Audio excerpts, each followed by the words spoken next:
So like when Jay Moore started doing that Chris Walken on SNL, where he was like, I've got this time in my face.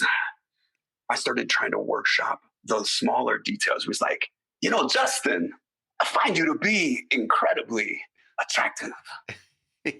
So you should come over here and I'll tell you what I need. Like I like those. Good. I like seductive Walken. I also like complimentary Walken. Sometimes when I'm masturbating on the toilet, I think about you. Yeah, there's a happy medium. I got to work with him one time, and he was so, I don't know, like you probably have the same thing where you get the chance to work with somebody and somebody that you like. Yeah. You just want to make the right impression or be able to like be there. So I met him in the trailer.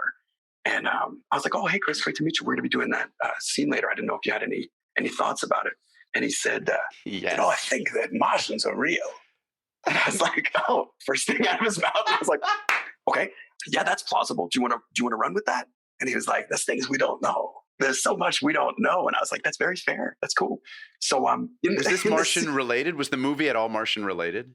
No, it was a movie called America's Sweethearts, where the story is that Billy Crystal is he's the publicist for the studio that's putting out the new John Cusack, Catherine Zeta-Jones movie. Yes. And the story is that they at one time had been a glorious couple, like they hate each other.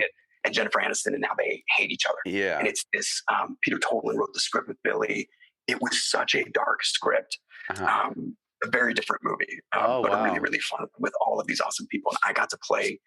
So Billy's character is getting fired, and I'm the incoming publicist. This smarmy, super out of his depths, like following the studio line. And like, I'm sure all of your creativity will be well respected into the future. And I'm instantly over my head and need Billy back on the job to show me how to do it. And so Chris Walken plays the director of the film, and he's this incredibly eccentric character. Steps off a helicopter at one point with the film in the metal box, and he's like, I'm not giving this to anybody. No one has this film. First time anyone sees it is tonight at the show. And Walken's playing an eccentric? That's funny. It's more like Kevin Pollak's Christopher Walken in the movie. Yeah. And so I have this scene with him at the end, and the story is that my character has had a total change of heart. Like now is all about the art, wants to eschew the commerce completely. And I say to him at the end of it, I come up to him, I'm like, your film was so moving to me. I want to, this is what I want to do. I want to work for you. Would you take me on as a student?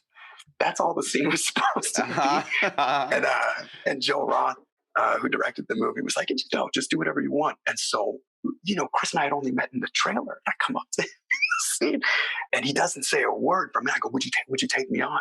He doesn't say a word for a minute. And then he goes, redheads are rare. And so in character, I'm like, yeah. Yeah. Oh, you stay. Yeah. Yes. Because it's like, maybe he's in character. Yeah. I think I'm like, let's just run with it. Yes. Yes, we are. And he goes, that's recessive from the mother's side.